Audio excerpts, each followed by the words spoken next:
Hey everyone, and welcome back. Hope you're having a fantastic day so far. So in today's video, we are going to be going over Tim Walz's views on Social Security. Tim Walz, of course, was picked as Kamala Harris's running mate, and he made his first speech yesterday on the campaign trail with her. We're going to be going over some different things that he said about Social Security. But before we go ahead and dive into today's video, if you would like to receive up to $200 in free stock or $200 in free cash, in a pinned comment below, I will be leaving a link to Robinhood. All you have to do is once you click on that link is just sign up for a free account and then simply link your bank account. You do not even have to make an opening deposit. At that point in time, Robinhood will be sending you one free stock worth all the way up to $200. And if you'd really just have the cash, all you have to do is once you receive the free stock is just sell it for what it's worth and then transfer the cash value right back to your bank account. Okay, so diving right into today's video, first off, we are going to be going over some new polling data that just came out, Kamala Harris versus Donald Trump. And why exactly is this important? Well, if Kamala Harris does end up defeating Trump this November, then Tim Walz will be the vice president, and that's going to be sort of our main topic in today's video, Tim Walz's views on Social Security. We've already done videos on Kamala Harris's viewpoints on Social Security, and we've also given videos on Donald Trump and what he said about Social Security as well. So according to this new polling data here, we can see polling data ranging from August 1st through August 4th, August 2nd through August 4th. We have data from NPR, PBS Marist, Survey USA, and Morning Consult. We also have other polls there from CBS News, Rasmussen, Daily Kos, Harvard Harris, and such. Those, of course, are dating back in the latter part of July, though. But according to this new data, Kamala Harris now has a pretty commanding lead on Trump. The NPR poll has Kamala Harris with a 3-point lead. Survey USA has Kamala Harris also with a 3-point lead. And Morning Consult has Kamala Harris with the largest lead yet of 4 points. Of course, we do have that one poll back July 24th through the 31st from Rasmussen reports where Trump actually has a 5-point lead. But on average, Harris now leads by a half point. So for Trump, this is pretty, concerning news. And for Trump, you definitely have to get on the debate stage now with Kamala Harris and debate her if you want to catch up and you don't want to lose any more ground. But as far as Tim Walz now, as the VP for Kamala Harris, what has he said about Social Security? We are going to be covering that right now. So this is an article here straight from Newsweek, what he has said about Social Security. So now that Walz, age 60, will be on the ballot this November, his policies are also likely to be inspected by voters. Walz is currently serving his second term as governor and also spent 12 years in Congress as a trusted face among working-class Americans. Minnesota has long been one of just 12 states that taxes Social Security benefits, meaning less money in many seniors' pockets despite their fixed incomes and high inflation that they face. So Minnesota is one of the 12 that they mentioned there. I believe that there are only 10 states now tax Social Security. So I guess he is on board with some sort of benefits being taxed. This, of course, is bad news for people who want the bill to be passed that would eliminate all taxes on Social Security at the federal level. The article goes on to say that, however, back in 2022, Walz has said that he would be on board for getting rid of the Social Security tax for a large number of Minnesotans. He said, "I don't think those at the top of the line, millionaires and billionaires, are concerned about Social Security tax." This indicated that he was in favor of getting rid of the tax for 90% of Social Security recipients, but believed that the top 10% should still pay the tax. So he has mentioned that he would be in favor of removing taxation on Social Security benefits for, let's say, like the lower 90% of earners, but then still the top 10% of earners, the millionaires and billionaires that are still receiving Social Security benefits, those who actually filed for benefits, they would still have to pay a tax on those benefits. Now, the article goes on to say that both Walz and Harris have shown a commitment to fully fund both and find more money for the program from taxes on higher earners. So both Harris and Walz have discussed millionaires and billionaires not paying their fair share, and this playing a part in the coming budgetary shortfalls that these programs and others are going to encounter. So basically, both Walz and Harris have said, hey, the solution for all these issues is to simply tax millionaires and billionaires even more than what they're already taxed. So with that said, that very idea of taxing millionaires and billionaires, the higher earners, that is sort of attached to a couple of different bills that are currently in Congress that would expand Social Security benefits and keep the program solvent for a longer period of time. So the first one, of course, is a bill from John Larson. It's called the Social Security 2100 Act. And as you can see up on the screen, it would increase benefits by 2% across the board for all Social Security beneficiaries for the first time in 52 years.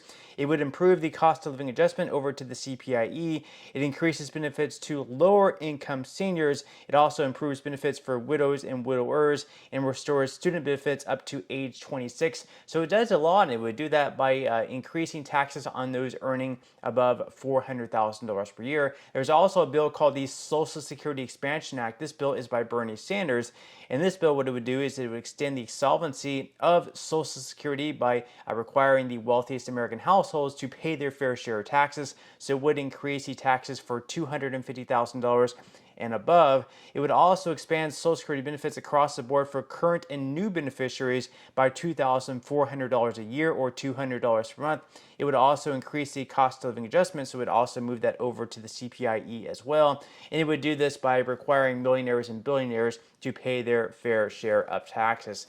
So these are two different bills in Congress right now that we can see that both Harris and Walz would support and try to push through Congress. And we can actually see that back in 2019, whenever Kamala Harris was a senator in the state of California, she actually was one of the co-sponsors on that bill by Bernie Sanders, the Social Security Expansion Act. So even though she can't come in as president in day one and pass an executive order to increase benefits by $200 per month, this is certainly something that she can push Congress to get through. Now in the House, they would just need a simple majority vote, but in the Senate, they would need at least 60 votes, so that might require getting some Republicans on board if they want to increase benefits by, let's say, like $200 per month. Now, what exactly are Tim Walz's other views other than Social Security? We're going to go ahead and listen to a short clip here. This is Walz at his first rally with Kamala Harris. Let's go ahead and hear what he had to say. Some of us in here are old enough to remember. I see you down there. I see those old white guys. Some of us are old enough to remember when it was Republicans who were talking about freedom. It turns out now what they meant was the government should be free to invade your doctor's office. In Minnesota, we respect our neighbors and their personal choices that they make. Even if we wouldn't make the same choice for ourselves, there's a golden rule. Mind your own damn business.